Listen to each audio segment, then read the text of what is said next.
যারা কয়েকজন ভালো খেলে ওরা চাইছে যে আরও ভালো প্লেয়ার নিয়ে স্ট্রং টিম নিয়ে খেলতে যেতে, কারণ অপোনেন্ট যে দক্ষিণ পাড়ার টিম আছে তারা কৃষ্ণনগর টাউন ক্লাবের ফুল সেট হায়ার করে নিয়ে আসছে।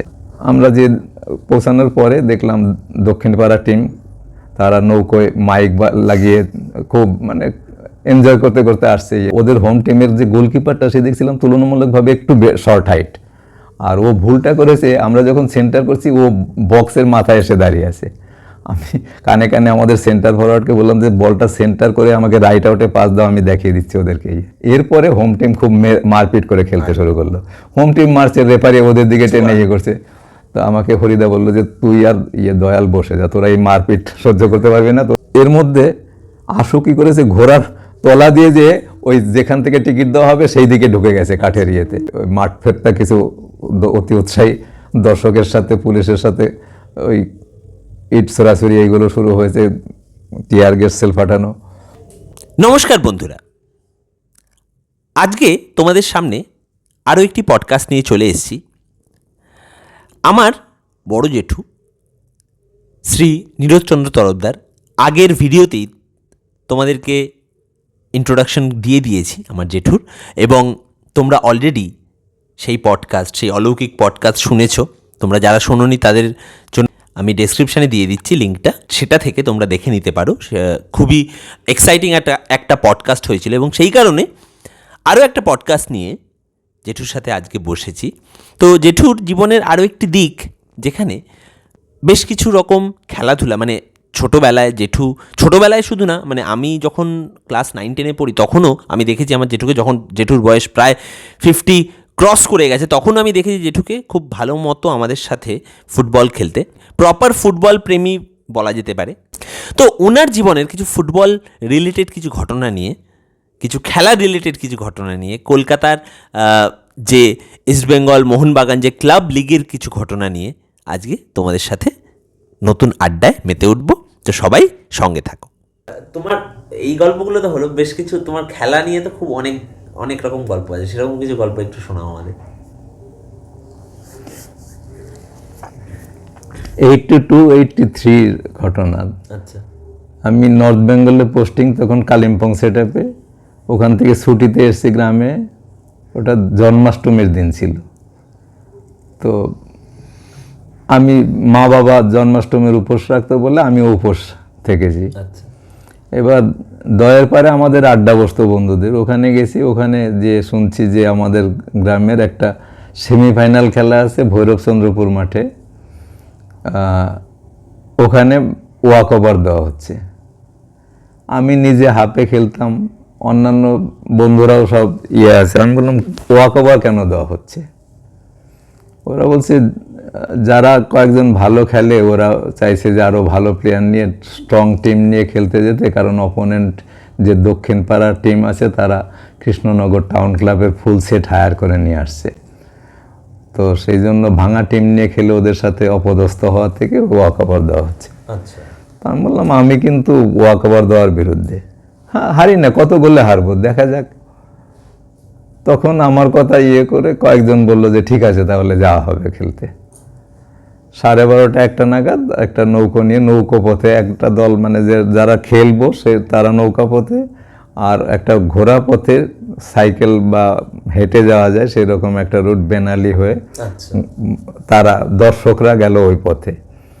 তো আমরা যে ওই 4টে নাগাদ পৌঁছালাম মাঠে, প্রায় 3-3.5 কিলোমিটার নৌকা পথে করে। আর আমরা যে পৌঁছানোর পরে দেখলাম দক্ষিণ পাড়ার টিম তারা নৌকোয় মাইক লাগিয়ে খুব এনজয় করতে করতে আসছে, করতে খেলতে। তারা অলরেডি জানে যে জিতে যাবো হয়তো, এরকমই ভাবছে। তা এসে করলো, যথারীতি একটা ফুল সেট টিম নামলো, আর আমাদের ভাঙা টিম নামা হলো। নেমে কিছুক্ষণের মধ্যে আমাদের একটা গোল দিয়ে দিল ওরা। গোল দেওয়ার পরে তো আমাদেরকে নাচাচ্ছে, করছে। ওরা ভাবছে এ তো সহজ টিম, ইজি অপোনেন্ট, অত সিরিয়াসলি খেলার নেই। ওরা নাচিয়ে টাচিয়ে খেলে করছে। এর মধ্যে ফার্স্ট হাফের শেষের দিকে একটা ওদের বক্সের বাইরে ফ্রি কিক পাওয়া গেছে। আমাদের যে হাফ ব্যাক খেলতো সুধীর সরকার, ও খুব মানে পরিশ্রমী খেলোয়াড় এবং কুশলী খেলোয়াড়, নিখুঁত শট, নিখুঁত মানে আমাদের মধ্যে ও আউটস্ট্যান্ডিং প্লেয়ার বলা যায়। ও আমাকে বললো যে ওরা যে ওয়াল করছে, ওয়ালের ঠিক শেষ মাথায় এমন একটা অ্যাঙ্গেল নিয়ে দাঁড়া যেখানে তোর পায়ের তলা অন্তত বার পোস্ট থেকে 1 ফুট ভেতর দিয়ে বলটা যায়, আমি গ্রাস কাটিং শট করব, গোল হয়ে যাবে, ওরা গোল খেয়ে যাবে দেখবি। আচ্ছা, এই ইয়ে নিয়ে আমি ঠিক ওই সাইডে যে দাঁড়ালাম, শুধু শট করার সময় আমি লাফিয়ে উঠলাম, ওখান দিয়ে গড়ানো শটটা যে জলে জড়িয়ে গেল। আচ্ছা, 1-1 হতেই এবার আমাদের ছেলেরা এন্থো পেয়ে গেল, ওরা আর আমাদের সেভাবে নাচাতে পারছে না, যেখানে বল যাচ্ছে সেখানে আমরা ওদেরকে ঠিক ইয়ে করছি। কিছু ফার্স্ট হাফটা শেষ হয়ে গেল 1-1 অবস্থায়, ওকে, ড্র। সেকেন্ড হাফে খুব কম্পিটিটিভ খেলা হচ্ছে, ইয়ে হচ্ছে, কিন্তু আমাদের ছেলেরা এতটাই নাছোড়বান্দা হয়ে খেলছে যে ওরা আর আমাদের গোল দিতে পারছে না, গোলের দিকে আনতে পারছে না।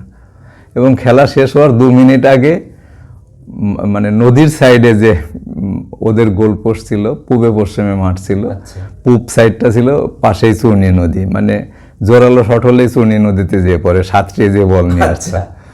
তো ওখানে বলের সাথে আমাদের স্ট্রাইকার বল নিয়ে গোলের মধ্যে ঢুকে গেল, ইয়ে করে গোল, জেনুইন গোল ছিল, মানে ও শুয়ে পড়ে কোনো রকম বডি দিয়ে নিয়ে চলে গেছে। আর 2-1 যে ইয়ে করেছে 2 মিনিটের মধ্যে শেষ হয়ে গেছে খেলা, তো আর ওরা জিততে পারলো না। আমরা ফাইনালে উঠলাম, আমাদের ভাঙা টিম নিয়ে ফাইনালে উঠেছে, আমাদের আনন্দ তো খুব আর ধরে না, নৌকো করে খুব আনন্দ করে ফেরা হলো। আর যারা টাউন ক্লাবের হায়ারে এসেছিল তারা ফেরার সময় আর মাইক বাজলো না কিছু, তারা ফিরে চলে গেল। বাহ, সত্যি কথা। এরকম আরো কিছু মানে এরকম খেলার উপরে কিছু গল্প বল বেশ।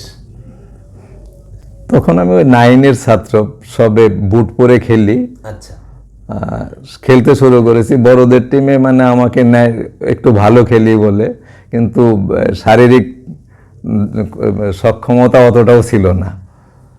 তো ঘোষনগরের হরিপদদা বলল, তুই আর দয়াল চল আমাদের ইয়েতে, আমাদের সেমিফাইনাল খেলা আছে সাগদা মাঠে, খেলবি।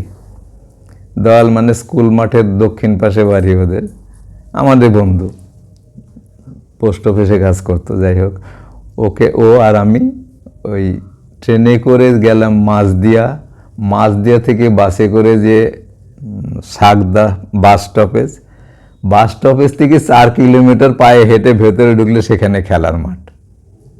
যাই হোক, আমরা দুপুরের মধ্যে বেরিয়ে গেছি, মাঠে ওদের ওই যে হাঁটা পথটা যেটা 4 কিলোমিটার, মাঠের ওই বটগাছতলায় বসে টসে, যাই হোক 3:30 নাগাদ খেলার মাঠে পৌঁছে গেছি।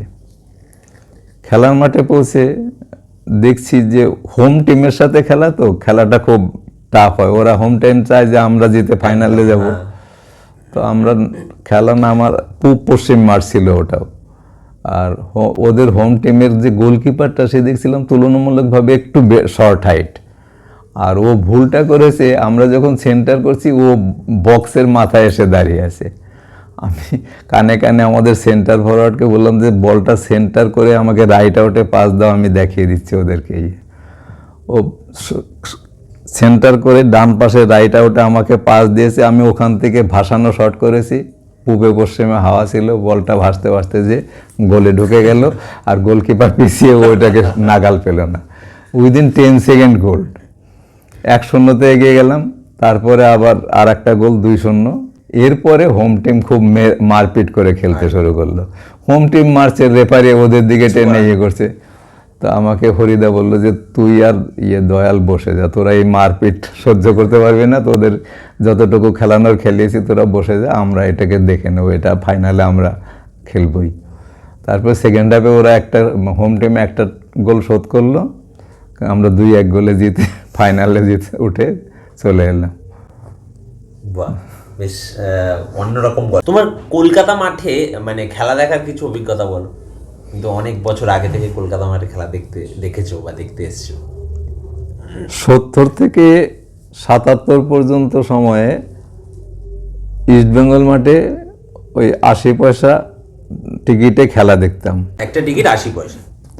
তো ইস্টবেঙ্গল মাঠের 1 টাকার যে গ্যালারিটা ছিল সেটা ছিল উত্তর পাশে, ওখানে এই জীবন পল্টু যারা, মানে পরবর্তীতে যে ক্লাবের ছিল পল্টু দাস, সেক্রেটারি পর্যন্ত হয়েছিল, ওরা তখন বেকার লাইফ ওই 100 জনের মতো একটা গ্রুপ, ঠিক গোল পোস্টের জাস্ট উত্তর দিকে ওরা এসে, একটা এরিয়া ছিল ওখানে কেউ বসতো না, ওরা এসেই বসবে। একদিন ওখানে ওই রকম ঢুকে গেছি, যাওয়ার পরে ওখানে যেয়ে বসতে গেছি, বলছে ভাই এখানে বসো না, এটা রিজার্ভ এরিয়া।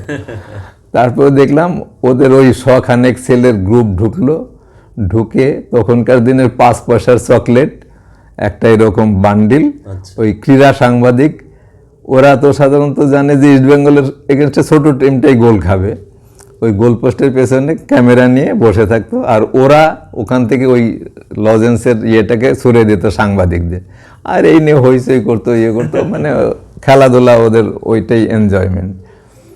পরবর্তীতে এরা সব ক্লাবের কর্মকর্তাদের হয়ে ভোট জোগাড় করে দিত, ইয়ে দিত, ক্রমে ক্রমে ওই পল্টু দাস সচিব পর্যন্ত হয়ে যায় ইস্টবেঙ্গলের সচিব, এবং সফল সচিব, এখনও তাকে ক্লাবে মানে। তো এইরকমই একদিন 80 পয়সার গ্যালারিতে খেলা দেখবো বলে আমার ছোট ভাই আশুতোষ তরফদারকে নিয়ে গেছি।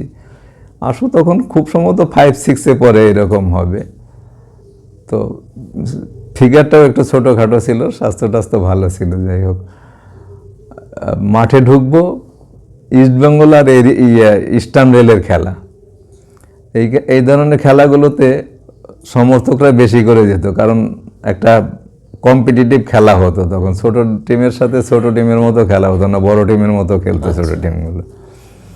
তো আমরা মাঠে ঢুকবো, তার কিছুক্ষণ আগে মাউন্ট পুলিশ এসে লাইন ভেঙে দিয়েছে যে আর টিকিট দেওয়া হবে না ওখান থেকে, মানে ওটা ইয়ে করে যে ওদের ক্যাপাসিটি ফুল হয়ে যায়। আর কাঠের গ্যালারি তো খুব ওভার ক্রাউডেড করে দিলে তো ভেঙে পড়ার ভয়। তারপর এর মধ্যে আশু কি করেছে, ঘোড়ার তলা দিয়ে যে ওই যেখান থেকে টিকিট দেওয়া হবে সেই দিকে ঢুকে গেছে কাঠের ইয়েতে। এবার আমি ওই মাউন্ট পুলিশটার সামনে ঘুরছি, বলছি কি চাই তোমার? আমি বললাম আমার ছোটো ভাইকে নিয়ে আজকে প্রথম খেলা দেখতে এসেছি, ও আপনার ঘোড়ার পাশ দিয়ে যে ঢুকে গেছে, আর ওকে ছেড়ে দিয়ে আমি যাব কি করে, ও তো একা চেনে না। বলছে ঠিক আছে যাও, তুমি ঢুকে যাও। তো আমি যে টিকিট নিয়ে দুজনে মিলে ঢুকলাম। এরপরে তো খেলা হচ্ছে, ফার্স্ট হাফ গোললেস, সেকেন্ড হাফের শেষের দিকেও গোললেস চলছে।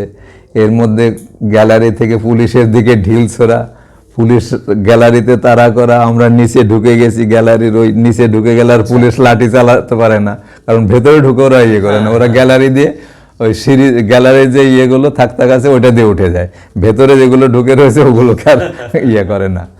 তো ওই রকম করে দেখলাম যে গোল হবে না, ওই আশুকে নিয়ে বললাম চল যাই বাড়ি যাবো। ও বলছে খেলা শেষ হয়নি তো।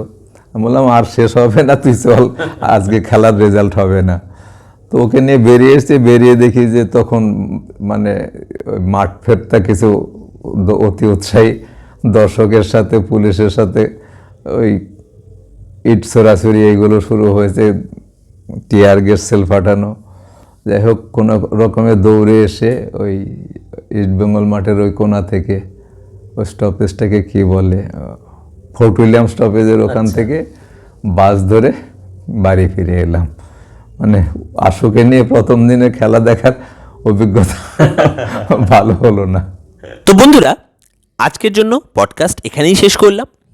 এরকম কোনো অভিজ্ঞতা যদি তোমাদেরও হয়ে থাকে, লৌকিক বা অলৌকিক এরকম কোনো অভিজ্ঞতার সাক্ষী যদি তোমরা হয়ে থাকো, তো অবশ্যই আমি আমার মেল আইডি ডেসক্রিপশানে দিয়ে রাখবো, সেখানে তুমি তোমার অভিজ্ঞতা জানাতে পারো, এবং সেই ক্ষেত্রে আমি তোমার সাথে পার্সোনালি কন্ট্যাক্ট করে তোমাদের সেই অভিজ্ঞতা নিয়ে আসবো সব শ্রোতা এবং দর্শকদের জন্য।